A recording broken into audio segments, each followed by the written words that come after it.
Assalamualaikum warahmatullahi wabarakatuh.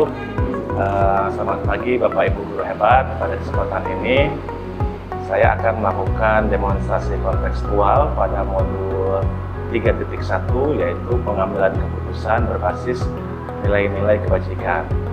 Pada demonstrasi kontekstual sekarang, saya diharuskan untuk mewawancarai 2 atau 3 kepala sekolah, yang mana yang harus saya wawancarai yang paling wajib yaitu kepala sekolah saya sendiri.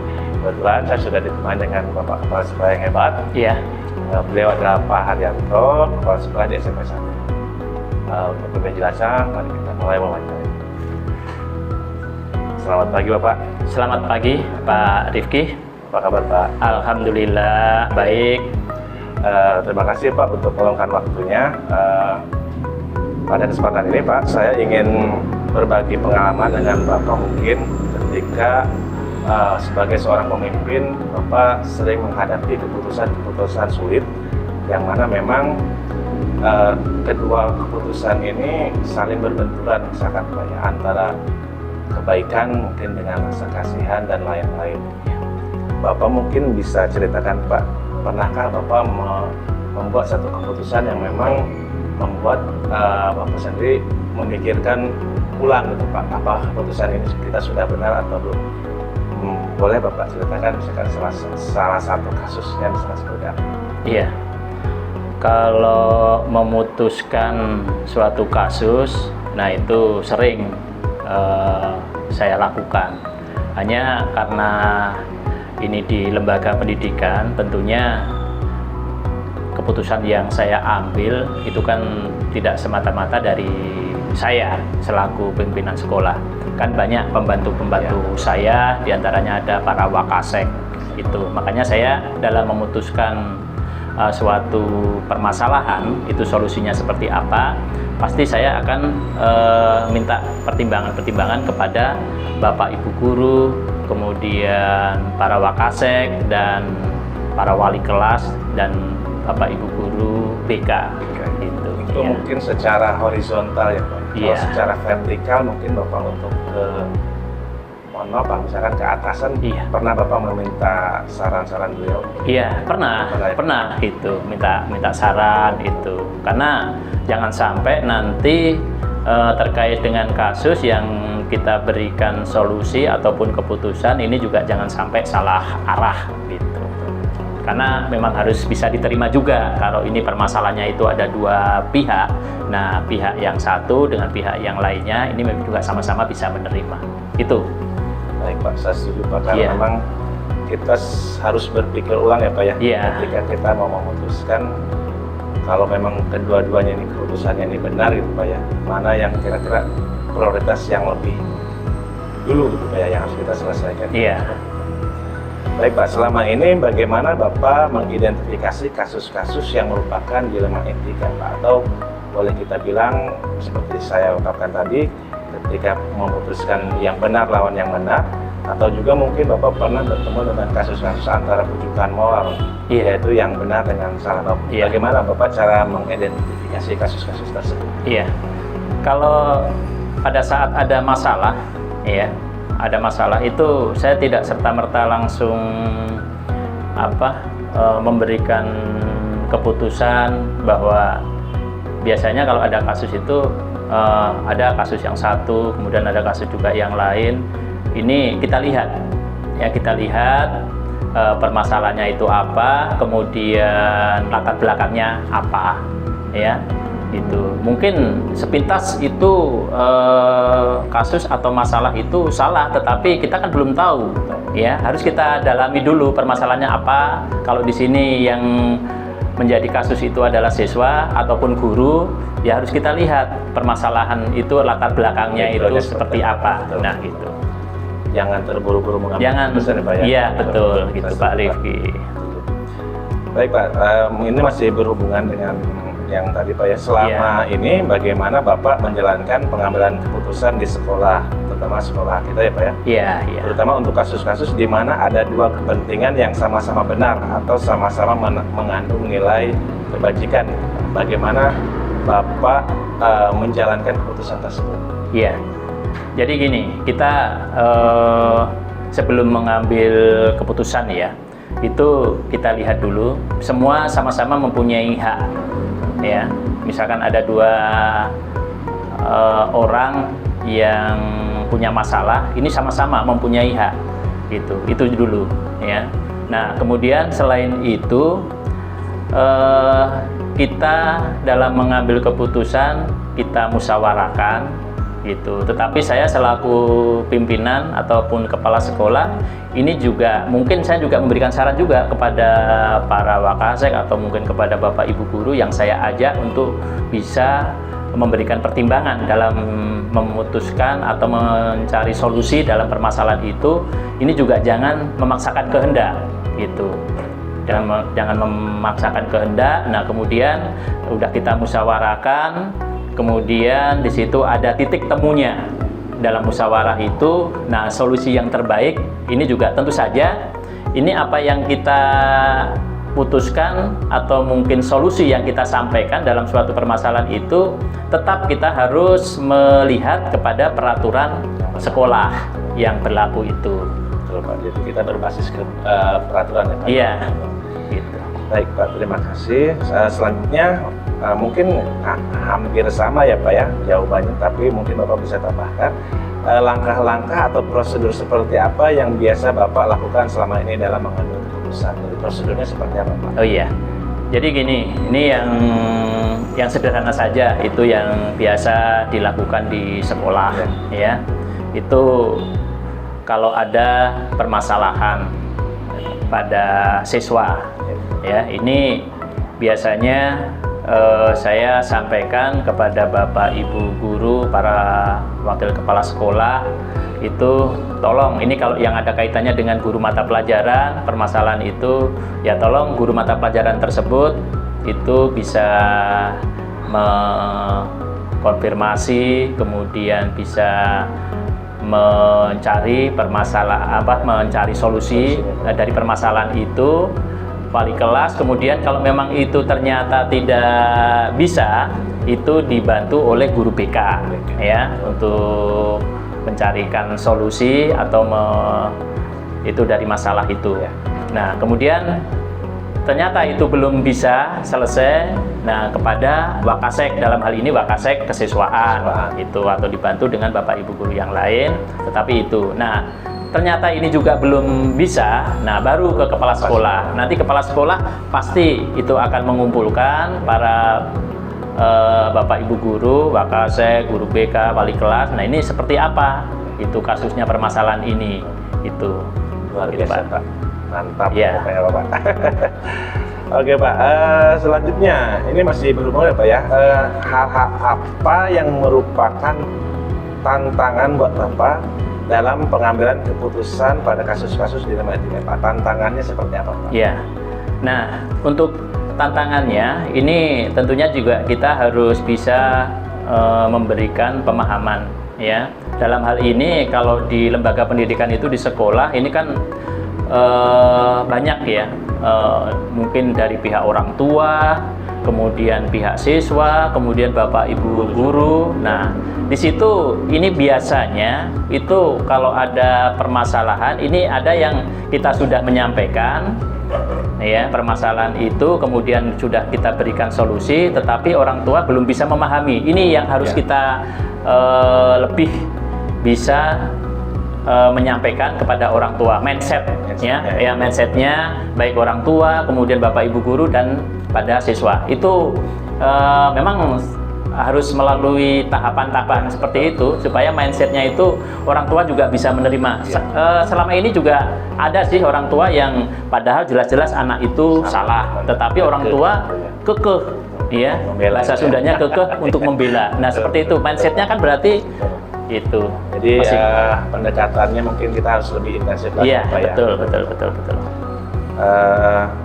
Apakah Bapak pernah memiliki tatkala jadwal atau waktu tertentu dalam menyelesaikan kasus-kasus dilema etika, Pak? Apakah Bapak juga atau Bapak langsung menyelesaikan di tempat, atau misalkan Bapak akan menjadwalkan, misalkan Bapak menghadapi sebuah kasus akan terjadwal gitu Pak untuk penyelesaian kasusnya. Bagaimana Pak prosedurnya? Iya. Nah, kalau untuk menyelesaikan kasus ya terkait dengan dilema etika seperti ini, itu tentunya kita juga harus melihat kasusnya itu seperti apa terlebih dahulu. Nah, kemudian karena yang namanya sekolah ini pasti permasalahan banyak masalah, ada siswa, masalah dari guru. Nah, ini tentunya kita juga harus bisa memilah dan memilih kasusnya seperti apa. Nah, kemudian nanti kalau memang itu secepatnya bisa kita antisipasi, bisa kita carikan solusinya, bisa kita putuskan ya pada saat itu juga. Gitu. Jadi kita bisa melihat waktu. Tetapi kalau memang di situ ternyata berbarengan, kemudian ada masalah-masalah yang lain juga, kita juga melihat dari sisi skala mana ini yang harus diprioritaskan, Pak. Jadi tergantung kasusnya Pak ya. Iya, kasusnya menyangkut banyak pihak. Mungkin itu. kita akan memikirkan terlebih lanjut. Iya, termasuk itu masalah apa? Di sini kan ada kasus, ya, ada kepentingan yang perorangan, kemudian kepentingan banyak pihak, ya kan, masyarakat itu tentunya juga tidak mudah, gitu. Tetapi kita ya tentu saja kita akan memprioritaskan di situ untuk kepentingan orang banyak gitu. Tapi kalau mungkin masalahnya yang sederhana bisa langsung selesaikan di tempat. Iya. Biar tidak berlarut-larut. Iya, betul Pak. Gitu. Adakah Pak seseorang atau mungkin faktor-faktor yang selama ini membantu Bapak dalam mengambil keputusan Pak? Iya. Nah, kalau yang membantu tentang keputusan di sini tentunya juga ada ya.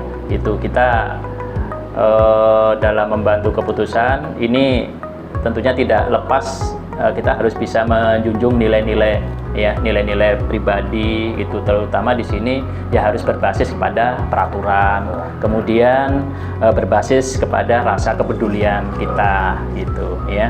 Itu melakukan apa yang kita putuskan itu ya harus sama-sama bisa diterima oleh kedua belah pihak ini gitu. Itu jangan sampai ada yang ini dirugikan, yang pihak yang lain ada yang diuntungkan gitu.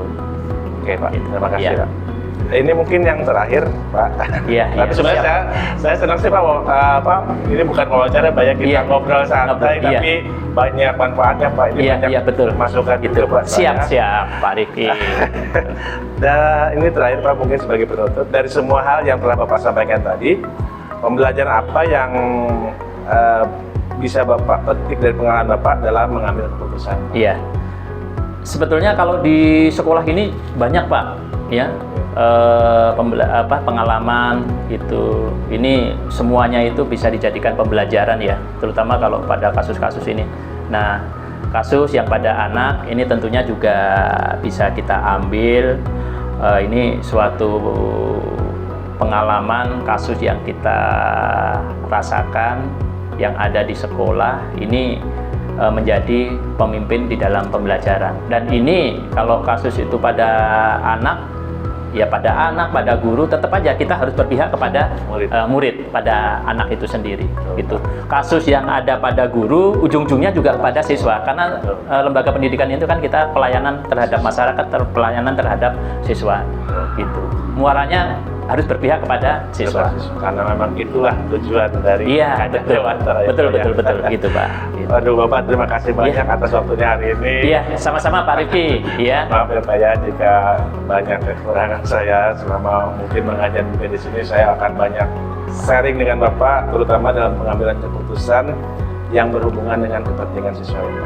Siap, terima kasih.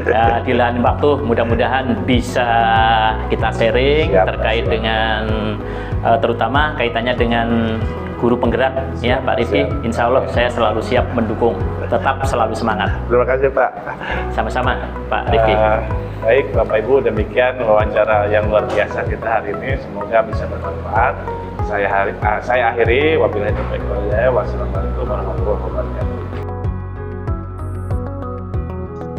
Baik, bismillahirrahmanirrahim. Assalamualaikum warahmatullahi wabarakatuh.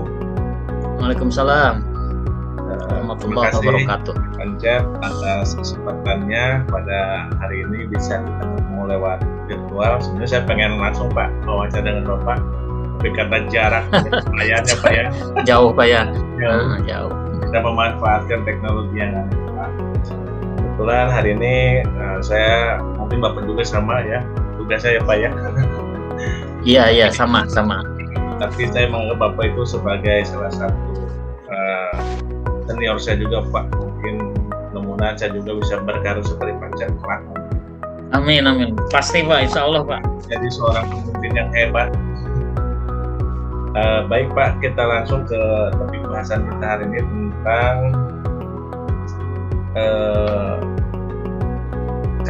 kasus ya Pak ya, tentang dilema ini. Iya. Selama ini Pak, pengalaman Bapak pernah tidak sih Pak menemukan suatu kasus yang memang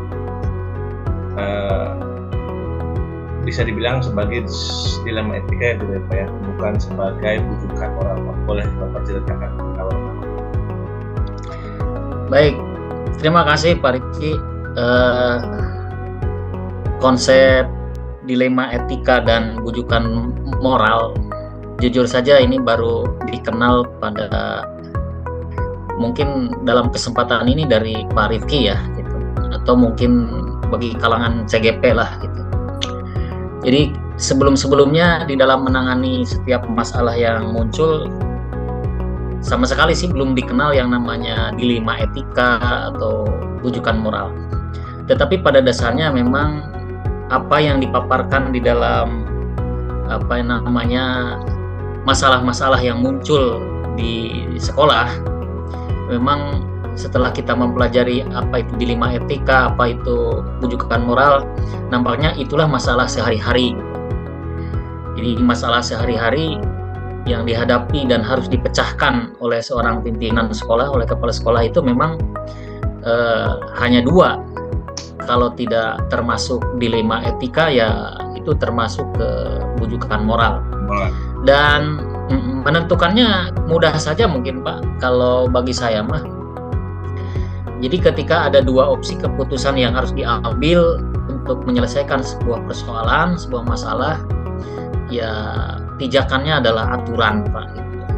Jadi kalau diukur, ditimbang dengan aturan itu salah, ya berarti salah gitu. Itu aja mungkin Pak. Jadi kembali ke uji aturan ya Pak ya. Iya, uji aturan. Betul, selama kita berpegang teguh dengan aturan ya tidak ada yang kita langgar ya Pak ya. Jadi memang itu sebuah dilema etika buat kita. Nah untuk selanjutnya Pak, bagaimana Bapak mengidentifikasi kasus-kasus yang merupakan dilema etika gitu Pak? Caranya Bapak bagaimana? Apakah selain dengan menguji benar atau salah, atau misalkan Bapak bisa menggunakan intuisi atau bagaimana? Baik, terima kasih Pak Rifki. Jadi kalau seperti saya bilang di pembuka bahwa dilema etika itu konsep baru bagi saya. Konsep lamanya yang saya kenal itu adalah bahwa di dalam memutuskan suatu masalah memang kita memikirkan, mengkaji ya, kemudian mengkaji opsi keputusan ini apakah benar dua-duanya atau benar salah satunya, dan benarnya itu harus diukur dengan pertama pertimbangan tanggung jawab kita sebagai pimpinan, kedua diukur dengan legalitas formal peraturan perundang-undangan, kemudian tidak lupa juga kita selama ini juga memikirkan dampak dari keputusan yang akan kita ambil itu akan seperti apa. Apakah nantinya akan membuat kita menjadi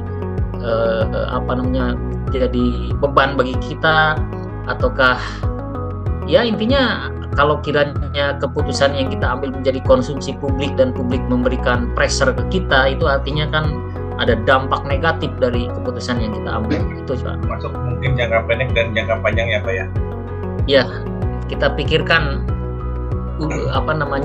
jangka pendek gimana, jangka panjang kedepannya kalau keputusan diambil bagaimana. Atau misalnya apakah ini akan berpengaruh baik dalam jangka pendek atau akan berpengaruh baik dalam jangka panjang. Dampaknya kita pikirkan dampak jangka pendek dan jangka panjangnya gitu. Setuju Pak. Karena memang kadang kita ada yang orang punya istilah gini ya Pak ya. Lebih baik Pak ya agak telat bertindak daripada nanti salah di kemudian hari ya Pak. Artinya kita harus Iya, berpikir betul. ulang gitu ya Pak ya. Jangan kumaha Iya. oke, tapi engke kumaha ya gitu Pak ya. Iya. Eh, Ya, tapi begini juga Pak Rifki, boleh saya tambahkan. Jadi masalah itu biasanya kan ada kualitasnya itu Pak ya. Kalau ringan, berat bagaimana? Kalau yang ringan-ringan aja mungkin tidak harus kenapa ya? menunggu-nunggu, selesaikan saat itu juga. Kalau yang berat ya harus kita kaji dulu gitu. Yang punya dampak bagi yang lebih luas siapa ya? Dan memang lalu Ya, kalau yang punya dampak luas kita nggak boleh sembarangan. Mending terlambat tadi itu Pak. Tidak gerasak gerusuk ya Pak ya, kalau bahasa sekarang ya. Betul. Baik Pak, selama ini bagaimana Bapak menjalankan keputusan di sekolah, terutama untuk kasus-kasus di mana ada dua kepentingan yang sama-sama benar atau sama-sama mengandung nilai kepentingan. Mungkin tadi udah Bapak singgung sih ya Pak ya. Mungkin Bapak Ya. bisa tegas lagi gitu Pak. Di dalam menghadapi suatu masalah yang harus diputuskan, di mana keputusan kita itu sama-sama benar, sama-sama kuat, maka paradigma atau cara pandang, cara berpikir kita yang saat ini paling pas gitu Pak, itu ukurannya adalah hukum dan peraturan perundang-undangan Pak. Ya, jadi andai kata ada dua opsi keputusan yang harus kita ambil, salah satunya, maka yang berpijak, yang selaras dengan hukum itulah yang kita ambil. Itu saja Pak. Supaya tidak terjerumus ke bujukan moral ya Pak ya. Ya, ya. Nantinya gini Pak, jadi kalau kita mengambil keputusan yang berseberangan dengan hukum, namanya kita melanggar hukum, dan yakin itu akan membuat kita tidak nyaman. Justru mempersulit kita nanti di kemudian hari ya Pak ya. Betul. Nyaman di saat sekarang tapi ujung-ujungnya nanti repot juga. Iya. Baik Pak, terima kasih. Selanjutnya langkah-langkah atau prosedur seperti apa yang biasa Bapak lakukan seperti ini? Oke, di dalam mengambil keputusan ya Pak, jadi saya itu melihat tadi Pak, ukuran dari masalah itu ringan tidak, enteng tidak, berat tidak, berpolemik tidak, gitu.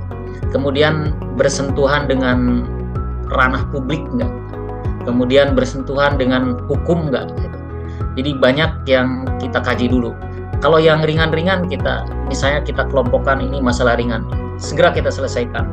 Kalau misalnya masalah itu cukup oleh kita, ya kita saja. Tapi kalau masalah itu harus melibatkan banyak pihak, libatkanlah. Nanti di berikutnya kita itu juga jangan sampai keputusan yang kita ambil itu menjadi tanggung jawab kita saja gitu. Tapi keputusan yang kita ambil itu merupakan keputusan bersama, keputusan yang berkonsekuensi terhadap tanggung jawab bersama gitu. Jadi kalau misalnya ini masalah berat gitu, maka itu juga ada langkah-langkahnya Pak. Kalau masalah berat tadi itu Pak, kalau misalnya ini masalah menyentuh ranah hukum, maka tinjauan penyelesaiannya juga harus pendekatan hukum. Kalau sekadar langkah-langkah masalah-masalah biasa tidak bersentuhan dengan hukum, ya kita sederhanakan aja dengan seperti yang masalah ringan. Bisa dengan diskusi bareng ya Pak ya, kalau masalah yang tidak berkaitan dengan hukum ya. Karena memang kalau udah menyangkut hukum agak repot Pak urusannya. Repot Nantinya. Kalau masalah guru nakal, guru tidak ngajar, itu kan masalah ringan seperti personal. Jadi jangan terlalu dipusingkan. Gampang langkah-langkahnya itu tinggal yang agak repot dengan masalah pidana ya Pak ya. Kecuali yang tadi masalah hukum ya. Ya, agak beribet juga sih kitanya nanti. Ya, Terima kasih Pak, luar biasa nih. Selanjutnya hal apa saja yang menjadi tantangan untuk Bapak selama ini dalam pengambilan keputusan untuk kasus-kasus di dalam etika? Tantangannya apa juga? Apakah mungkin bertentangan dengan moral atau mungkin dengan kepentingan orang lain atau bagaimana yang pernah Bapak alami? Kalau boleh sebutkan Pak kasusnya seperti apa? Ya, baik. Salah satu tantangan terberat di dalam memutuskan menyelesaikan sebuah masalah itu bagaimana mempredikati keputusan itu benar. Apakah itu benar? Jadi kebenaran yang melekat pada masalah yang dihadapi itu di mana? seringkali kita memberi cap benar padahal itu salah, gitu. Atau mencap salah padahal itu benar. Iya. Makanya kita menyandingkan ini benar melawan benar. Jadi ukurannya, tantangan kita menentukan itu benar kata siapa, itu benar dalam tinjauan apa, tinjauan hukum tah, tinjauan pribadi tah, atau tinjauan apa. Jadi yang pertama itu. Kedua, khusus di dalam organisasi pendidikan, di mana di dalamnya hanya melibatkan tripartit ya Pak ya, sekolah, orang tua dan siswa. Jadi masalah itu tidak terlalu banyak di luar itu. Jadi kalau tidak menyangkut siswa, ya menyangkut guru. Kalau tidak menyangkut siswa, menyangkut guru, paling-paling menyangkut proses. Gitu. Jadi di sini memang kita harus hati-hati Pak menentukan itu Pak, menentukan. Jadi mungkin kalau saya simpulkan, ke tantangan Bapak menentukan mana yang paling benar ya Pak gitu ya, di antara yang benar. Iya, mana yang paling benar dan menentukan ininya Pak, tinjauannya dari mana dikatakan benar itu. Kalau benar kata siapa? Referensinya yang mana gitu ya Pak ya. Ya kadang emang kita referensinya benar. Suka dilema ya Pak ya. Hati naluri kita menyatakan wah benar nih tindakan itu. Ternyata kata orang lain apa salah gitu kan Pak ya. Tapi ya emang benar kata Panca, benarnya itu di sebelah mananya gitu Pak ya. Tapi ya kita balik lagi mungkin Pak, selama tidak menabrak aturan ya mungkin kecuali sama kita ya Pak ya. Iya. Nah, selanjutnya Pak, apakah Bapak memiliki sebuah skala atau jadwal tertentu di dalam sebuah penyelesaian kasus dilema etika? Misalkan untuk menyelesaikan suatu masalah, Bapak akan membuat menentukan jadwalnya atau udah ditentukan apa ya kapan masalah ini harus selesai? Apakah Bapak akan langsung menyelesaikan di tempat atau memiliki sebuah jadwal untuk menyelesaikan? Bentuk atau prosedur seperti apa yang akan Bapak laksanakan? Misalkan ya apakah terjadwal gitu Pak penyelesaian masalahnya, ataukah mungkin langsung diselesaikan di tempat Pak? Tentang masalah ya, tata kala ya, jadi jadwal schedule ya. Jadi kita memang tidak punya jadwal seperti itu. Jadi ukurannya begini aja Pak, kalau masalahnya masalah insidental, selesaikanlah saat itu juga, harus tuntas gitu. Jangan menyisakan masalah lagi. Tetapi kalau masalahnya masalah permanen gitu ya, masalah yang memang mengakar gitu, fundamental di sekolah kita, memang kita membuat prioritas Pak. Jadi masalah mana dulu yang memungkinkan untuk segera diselesaikan dan menuntut segera penyelesaian. Jadi ada skala kalau di situ memang. Jadi untuk skala-skala yang permanen memang kita jadwalkan. Ini dulu selesaikan. Misalnya masalah guru. Ada masalah guru, ada masalah siswa, ada masalah sarana prasarana misalnya ya. Maka misalnya yang menyangkut dengan KBM itu kan mesti didahulukan. Ya, jadi masalah KBM. Nah, tapi kalau masalah-masalah yang insidental Pak, terjadi tiba-tiba, nah, itu kita selesaikan saat itu juga. Jadi jangan sampai ditunda-tunda dan penyelesaiannya juga harus permanen Pak, harus tuntas gitu. Itu saja mungkin. Baik Pak, luar biasa obrolan kita ini Pak. Selanjutnya Pak, adakah seseorang atau faktor-faktor apa yang selama ini mempermudah atau membantu Bapak dalam pengambilan keputusan dalam kasus-kasus dilema etika Pak? Adakah mungkin seseorang atau faktor yang membuat Bapak itu mempermudah gitu Pak ya, ketika mau mengambil keputusan dilema etika? Atau mungkin Bapak ya. Dalam sebuah organisasi Pak ya, kita tidak bisa berdiri sendiri di dalam mengambil keputusan. Yang terpenting bagi kita bagaimana menjalin sinergi dan kolaborasi dengan pihak-pihak yang memang kompeten Pak, kompeten dan memiliki rasa saling percaya dengan kita, memiliki rasa tanggung jawab untuk menyelesaikan persoalan-persoalan. Jadi di mana itu masalah kita, masalah dia juga, masalah dia, masalah kita. Jadi orang-orang seperti itulah yang ini personal Pak ya, personal. Jadi orang-orang yang mempunyai rasa kepedulian dengan kita, solidaritas dengan kita, rasa tanggung jawab terhadap pendidikan yang organisasi pendidikan yang kita punya misalnya, itu memang mempermudah. Yang kedua, yang mempermudah kita juga keinginan Pak sebetulnya, keinginan semua orang yang terlibat di dalam organisasi kita itu di sekolah itu untuk menyelesaikan masalah. banyak orang kompeten tapi tidak punya keinginan, masalah nggak selesai Pak. Nggak ada niatan ya Pak ya. Betul. Nggak ada niatan. Jadi dan tidak kalau- perlu banyak Pak ya. Iya iya. Kalau di lingkungan Bapak misalkan Pak di sekolah Bapak, kira-kira siapa sih Pak yang kira-kira sering diajak berbicara misalkan menyelesaikan kasus? Kan tidak mungkin kalau Bapak selalu menyelesaikan masalah sendiri apa ya? Misal diajak Oh iya. misalkan dengan Wakasekra atau dengan wali kelas atau siapa Pak? Misal. Oke. Saya menggarisbawahi dua Pak Rifki ya, horizontal dan vertikal. Untuk horizontal, atasan saya sebagai kepala sekolah adalah Kabid ya, Kepala Bidang Pendidikan. Kemudian ke samping kita punya partner itu komite. Di dalam organisasi kita, di lingkup kerja kita juga ada Wakasek. Jadi bisa kita libatkan orang-orang itu. Jadi secara horizontal jangan lupa Pak, kita bertanggung jawab ke atas. Apapun yang akan kita ambil konsultasi dengan pimpinan kita. Dikasih yang baik. Tetapi, iya, orang-orang di sejajar dengan kita Pak, Wakasek, kurikulum, sarana, kesiswaan itu perlu terlibat. Dan yang terpenting jangan lupa Pak, komite sekolah. Kalau ini masalah pelik gitu dan harus melibatkan komite sekolah, libatkan mereka. Itulah yang kira-kira perlu kita libatkan. Betul Pak. Saya sangat setuju Pak. Jadi ketika kita mengambil keputusan sendiri apa ya, nanti ada pertanyaan begini Pak, kok saya tidak dilibatkan ya Pak ya? Biasanya seperti gitu. Kita tuh udah tahu apa-apa, kok keputusan seperti Iya. itu. Tapi kalau kita atas dasar musyawarah ya Pak ya, keputusan itu sudah diambil, kita punya argumen yang kuat juga kan untuk menyanggah alasan kita tidak merasa tidak dilibatkan. Baik Pak, luar biasa ini. Mungkin ini pertanyaan terakhir ya Pak Jeb. Dari semua hal yang telah Bapak sampaikan, pembelajaran apa yang Bapak petik dari pengalaman Bapak sebagai pengambil keputusan dilema ini?